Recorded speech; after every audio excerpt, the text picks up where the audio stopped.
Hey, what's going on, Trojan family? Welcome to the USC LAFB show. I'm your host, Ryan Dyrud, back for another recruiting update. That's what we got to talk about right now. It's the offseason, right? The combine is happening right now. Woody Marks, Jalen Smith, Jonah Monheim representing USC out in Indy. I'm sure they're going to have great performances out there. Today is Thursday. Defensive line is going right now, actually, as I'm recording. So we'll see. We'll see our three Trojans in the coming days, or depending when you listen to this. But I'm excited to see Woody Marks. I think Woody Marks is really going to fly up boards. It seems, from what I've been hearing, to an extent, it feels like Monheim is one of the top center prospects. So wherever people are ranking centers to go, but I'm thinking he should go probably in that second, third round. Jalen Smith also a under the radar corner. Obviously, we know how good he is out here in LA, but I think a guy that's going to test well and will interview really well. Such a bright young kid. Love Jalen Smith. Could see him maybe in that third, fourth, fifth range, and then Woody Marks. I mean, running backs are so hard to gauge because it's like no team wants to be outside of Genty. No team wants to be the team to take a running back first because it's like the value of the running back, right? But it always seems like every draft, as soon as one does go, again, outside of like Genty, who's going to be a first round pick, as soon as that second one goes, then it's like a slew of backs all go. So if like the back end of the second round, one of these backs goes, I could see Woody Marks being in that back into second, third round. But he could also be a fourth round if running backs kind of hang on till then. But he's great. We all know how good he was, how important he was to the offense. So good luck to all those Trojans out at the combine, and any crazy performances we'll obviously update here at LAFB Network and the USC LAFB show. So thank you all for hanging out. Show is always brought to you by our friends at BetOnline. Head to betonline.ag today. All the best money lines, game spreads, every sport you can think of is at BetOnline. They got Dodgers baseball, Lakers, one of the hottest teams in the NBA. Kings are on their playoff push, or they got draft bets. You can bet on the draft. So all that can be done. BetOnline.ag, where the game starts. Tell them that USC LAFB sent you. So today I wanted to talk about the opportunity that this 2026 USC recruiting class has to be generational. It's already, depending which site you go to, first in the nation. Rivals and 247 has a first on 3, ranks them second, just behind Oregon, with 11 verbal commits. We know from last year that a lot can change. It is about to be March. It is a long time till signing day at the beginning of December. A lot can change. However, as I detailed, so I won't go into it, but as I detailed in the last episode, check it out, this is certainly different, and I do not expect a exodus of flips and decommits to happen in this class due to the factors of NIL being better, the front office being one of the best in college football. You have a true GM in Bowden with his staff. You have Max Steinecker, who was a GM, who's now on his staff, Dre Brown, Zaire Turner. You can go on and on. Coaching staff. So that is all 1,000 times better. And the allocation of resources and momentum and focus of recruiting California talent and getting those kids to stay home. 5 total commits in 25 from California, 7 already in 26. And all of these commits continue to talk about getting other Cali kids to come with them. I love it. Like, they all talk about how special they want this. As every class should be. You want to be a special recruiting class. But this one, maybe it's just the age of social media. Maybe it's because I'm more dialed in than in years past. But I have never noticed a recruiting class like the actual kids recruiting as much as this one is, and talking about how we want to be the class that puts USC back where it should be. We want to be the class that represents the state of California at USC. And so they have an opportunity now to do something really cool and really special. On 3, I wouldn't say they released. These rankings have been out there, but they put out a graphic. I put up an article on LAFBnetwork.com you can check out.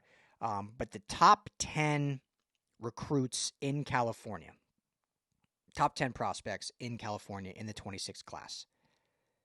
So I'll just list those off. Number 1, wide receiver Chris Henry Jr. He is currently committed to Ohio State. Number 2, quarterback Ryder Lyons. As I've said many times, he will end up reclassifying to 27. But for the sake of this conversation, he is number 2 in 26. Number 3, cornerback or athlete Brandon Arrington. He's uncommitted. Number 4, offensive tackle Cody Green, who's committed to Oregon. Number 5, tight end out of Mater Dei, who just reclassified from 27 to 26. That's Mark Bowman. Number 6, corner RJ Sermons, who's committed to SC. Number 7, corner out of Oaks Christian, Devon Benjamin, uncommitted. Number 8, corner Brandon Lockhart, perhaps the biggest recruiter for USC, who's committed to SC. Number 9, Vance Spafford, receiver from Mission Viejo. He is currently committed to Georgia. And number 10, quarterback Brady Schmiegel, who's actually trending potentially to go to UCLA. So good for UCLA there. Get it, one of the top quarterbacks in the class and the top California QB in 26 with Ryder Lyons moving to 27. So why I say this can be special. When you look at these top 10, currently SC has 2 committed as it stands. I'm going to break it down for you, but there is an opportunity, a real, not just spitting smoke here.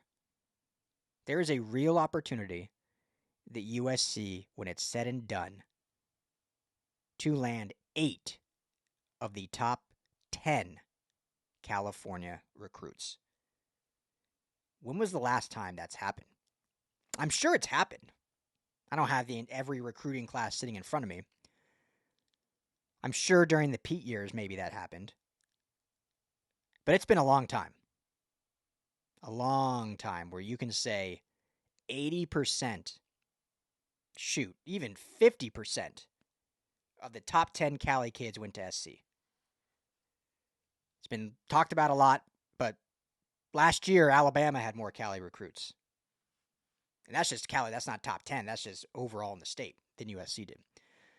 So when you look at this list, right? So Chris Henry Jr., number 1. He's committed to Ohio State. Seems to be pretty strong there still. But we do know that he was a guest appearance or a surprise appearance at USC's Junior Day that went well. He's local at Mater Dei. Now, the hard thing with Henry is he actually transferred to Mater Dei from a high school in Ohio. So he definitely has roots in Ohio. His dad, his late father, Chris Henry, played for the Bengals. So there is that draw to Ohio State. It's not like he's just a Cali kid that chose a Midwest school. Like, he's from Ohio. Transferred to Mater Dei just last season. But for all intents and purposes, right now, he's a Cali kid. So it's still strong with Ohio State. It's definitely not a guarantee, but the Trojans are picking up steam. And he is absolutely someone that they will be pushing hard for to flip through this process. With both Dennis Simmons, wide receiver coach, and Chad Savage, and obviously Lincoln Riley and Chad Bowen will be in that as well. So there is a chance to flip him. I'm not saying it's like strong right now, but I'm also not saying it's not viable. Like, there's a real connection there, and he seemingly had a great time at Junior Day, and it has scheduled an official visit with the Trojans on June 6th. That's that monster day, June 6th, where it's like 19 blue chippers will be on campus. So look out for him. Ryder Lyons, as I said, he's going to be a 27 class, so technically won't count, but for now, in this 26 rankings, Oregon's still pushing for him. Every school wants him. He's the rated number 2, I think QB number 2 or 3, whatever rankings you look at in the entire class. So he's got can pretty much go wherever he wants. His brother goes to SC. All the predictions basically have him at SC. Things can change, but it seems very strong of Ryder Lyons going to SC. So there's a third for sure. Not for sure, but very close. Hey, what's going on, family? Got to quickly tell you about our friends over at Underdog Fantasy, new sponsor and friend of the show.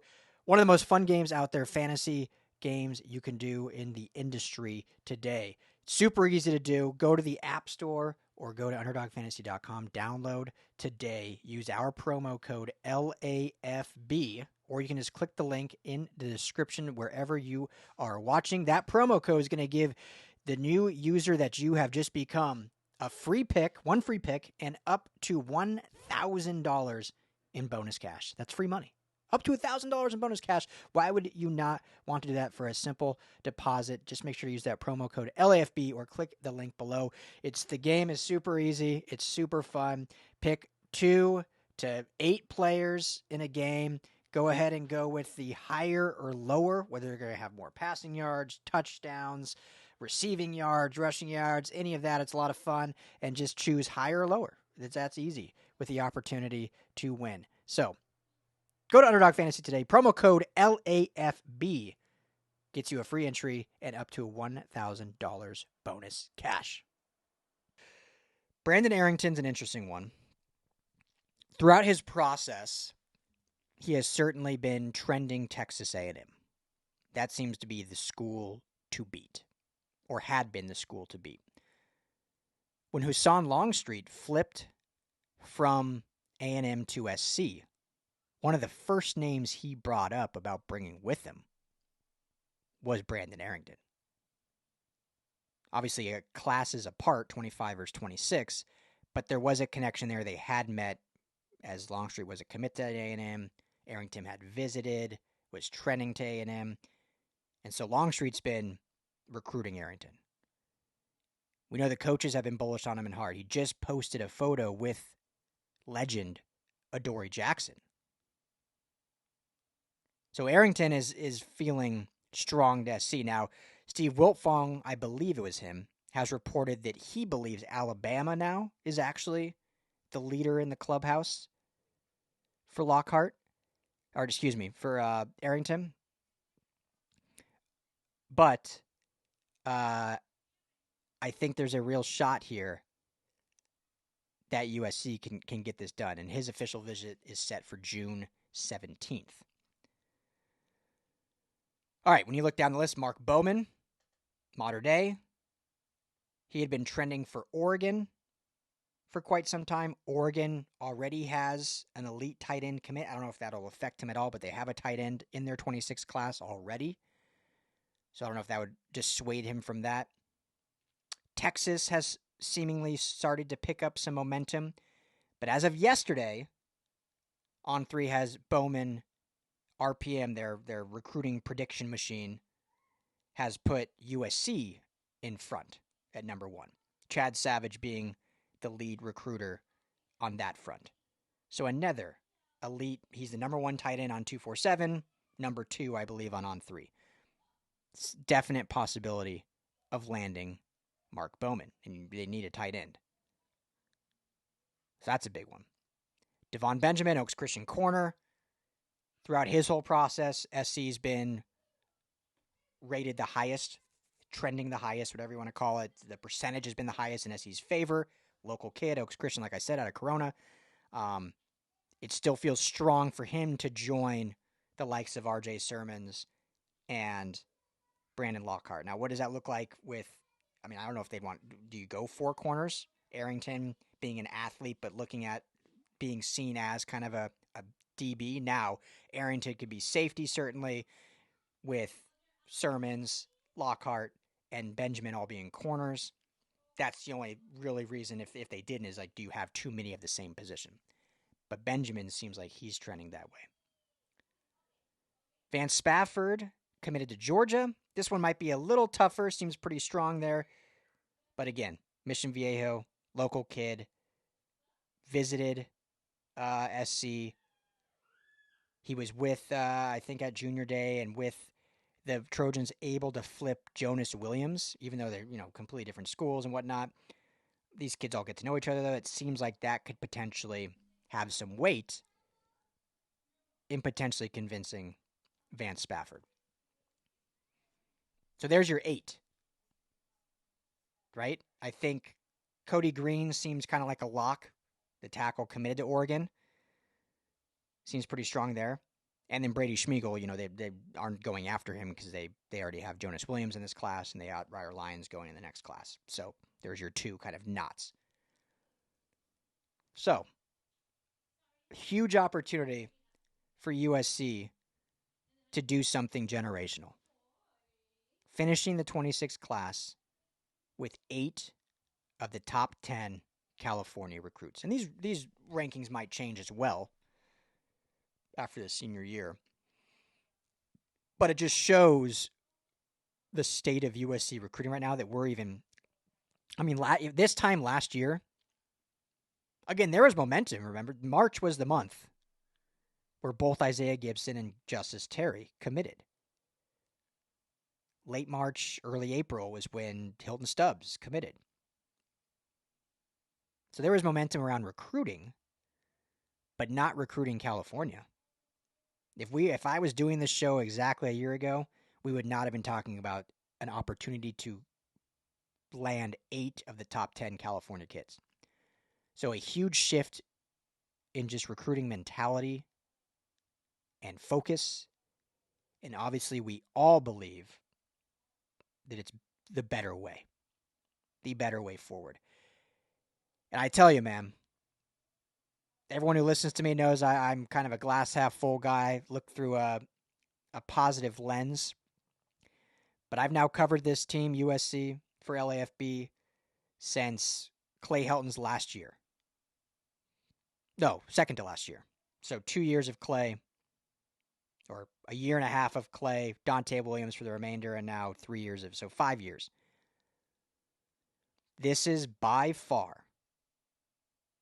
Off-season hype is different than in-season hype, but this is by far the most momentum I have felt around the program in those 5 years.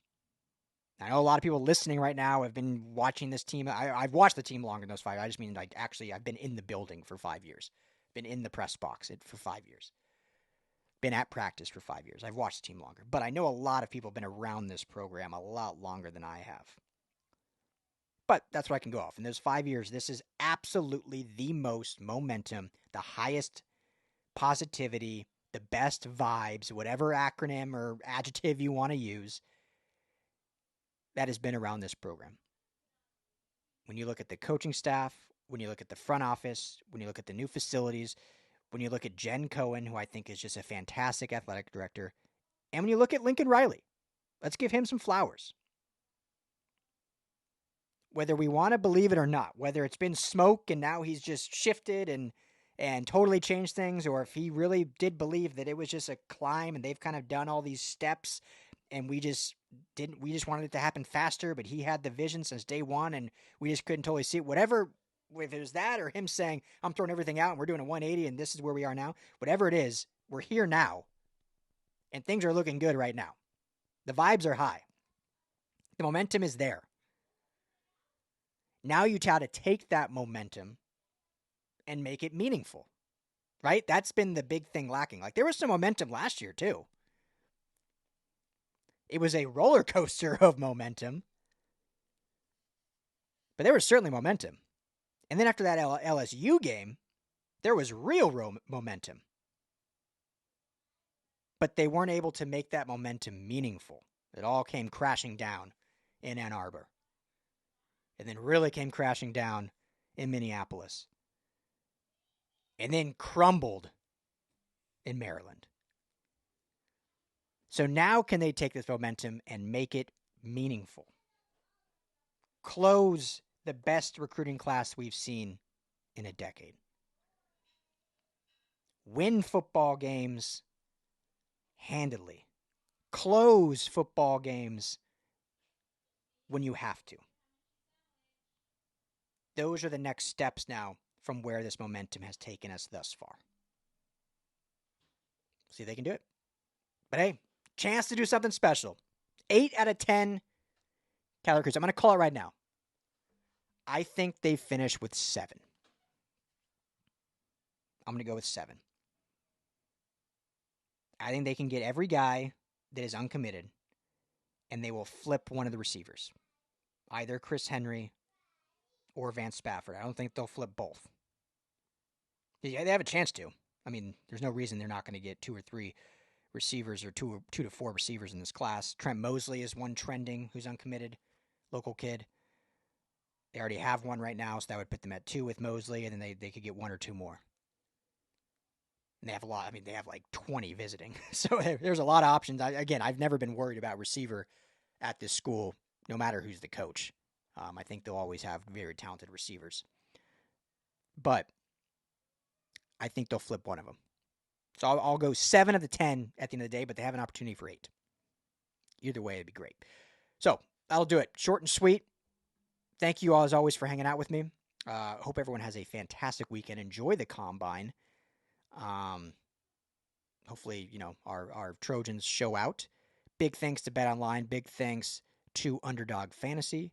But most importantly, big thanks to you. Love seeing all the comments, by the way. A lot of positivity out there. It's great. We see all this negative stuff online, and you all have been great, showing so much love. So it makes me love doing this even more when I see all these positive comments and enjoying the information. And who would have thought someone would enjoy just listening to me rattle for 20 minutes? So I appreciate you all. So everyone have a great weekend. We'll keep this thing rolling all off season long. If you haven't already, please hit that like and subscribe. USC LAFB is the YouTube. Salute the Troys, how you can find us on Apple or Spotify or anywhere you get your podcasts, or all of our USC content and all of our LA sports content is at LAFBnetwork.com. I'm Ryan Dowd. As always, fight on.